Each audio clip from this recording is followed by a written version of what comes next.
Hello friends, आप सब कैसे हो? आई होप आप अच्छे होंगे। आज हम आपके लिए लेके आए हैं UPSC mains GS paper third economy and agriculture. आज हम आपके लिए इकोनॉमी एंड एग्रीकल्चर का टॉपिक पढ़ाएंगे। टॉपिक है हमारा औद्योगिक नीति में परिवर्तन व औद्योगिक विकास पर इनका प्रभाव। मतलब जो हमारे औद्योगिक विकास पर क्या प्रभाव पड़ते हैं और क्या परिवर्तन होते हैं, हम उनके बारे में बात करेंगे।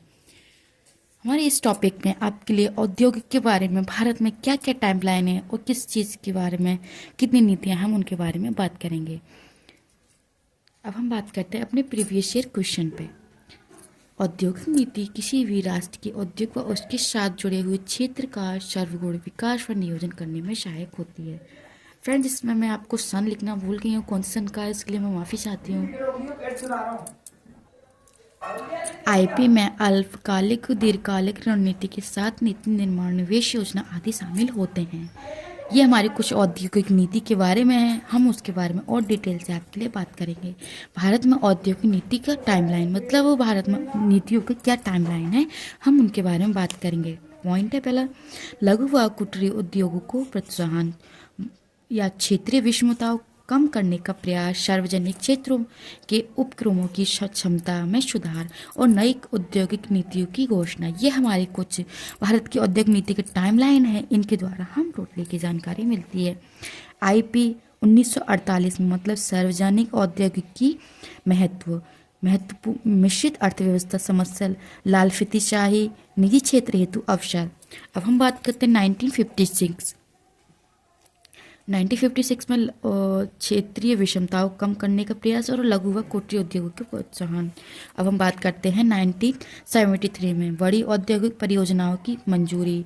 1977 में सार्वजनिक क्षेत्रों के उपक्रमों की क्षमता में सुधार और 1980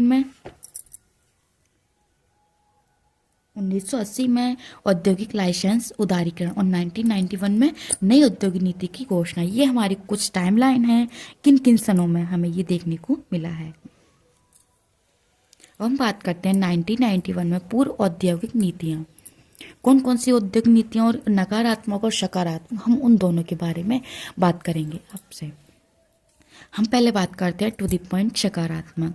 वृहद बुनियादी ढंग विकास, विद्युत, संचार, सड़क, ये हमारे सकारात्मक ढांचे हैं, इनके द्वारा हम अपना कार्य करेंगे। अब हम बात करते हैं औद्योगिक में आधुनिकीकरण, तकनीकी का विकास और क्षेत्रीय विकास, अलग अलग क्षेत्रों में औद्योगिक विकास। अब हम बात करते हैं अपने नकारात्मक टू द पॉइंट पे। लाइसेंस राज्य व लाल फीतेशाही की समस्या देखने को मिलती है, मतलब लाइसेंस और जो हमारे कागज होते हैं उनमें घोटाला और भ्रष्टाचार, इज ऑफ डूइंग बिजनेस का अभाव।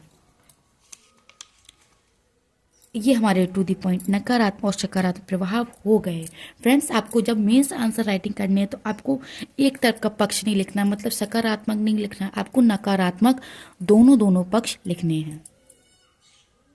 अगर आप एक तरफ का पक्ष लिखते हो तो एग्जामिनर को ये लगता है कि आप एक तरफ की बात करते हो, अब समझा नहीं सकते कि हम दोनों तरफ को बराबर लेके चल सकते हैं। अब हम बात करते हैं नई औद्योगिक नीति 1991। और हम टू द पॉइंट पर आते हैं कि औद्योगिक विकास में निजी क्षेत्र की भूमिका की बढ़ावा, मतलब जो हमारे औद्योगिक विकास में निजी क्षेत्र को भूमिका को बढ़ावा दे रहा है। एलपीजी रिफॉर्म्स, लाइसेंस राज की समाप्ति, सरकारी एकाधिकारी की समाप्ति नए उद्योगों में इज ऑफ डूइंग बिजनेस को बढ़ावा दे रहे हैं। वर्तमान में केवल 4 उद्योग हेतु लाइसेंस की आवश्यकता होती है। कौन कौन से हैं वो हम आपके लिए बात करेंगे। एरोस्पेस व रक्षा, इलेक्ट्रॉनिकल्स, औद्योगिक विस्फोट, खतरनाक रसायन एवं तंबाकू संबंधी उत्पाद, इनके द्वारा हम लाइसेंस की आवश्यकता होना अनिवार्य है। अब हम बात करते हैं दूसरे पॉइंट पर, सार्वजनिक क्षेत्रों के लिए असुरक्षित की संख्या में कभी वर्तमान में केवल 3 उद्योग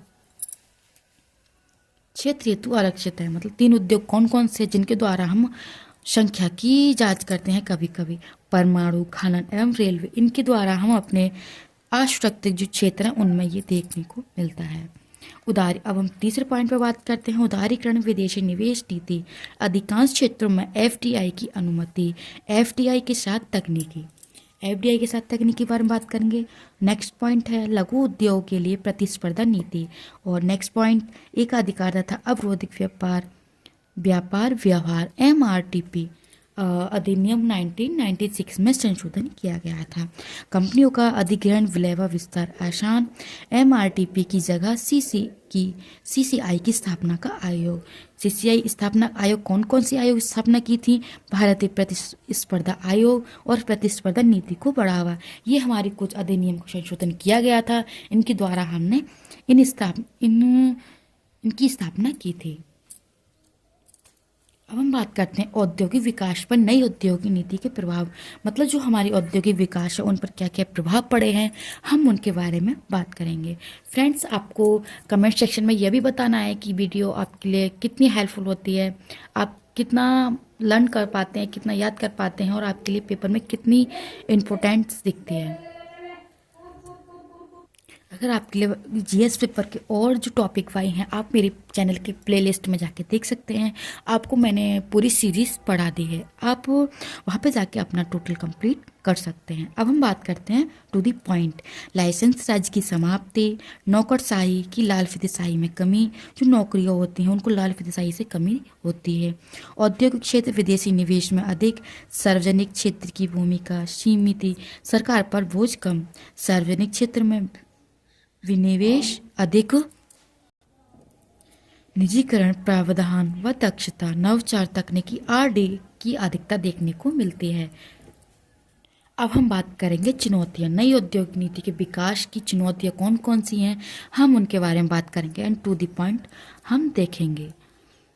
विश्व स्तरीय आधारभूत ढांचे व लॉजिस्टिक समस्याएं, श्रम कानूनी जटिलताएं, श्रम आपदाएं और कमजोर कौशल विकास पर ध्यान नहीं है।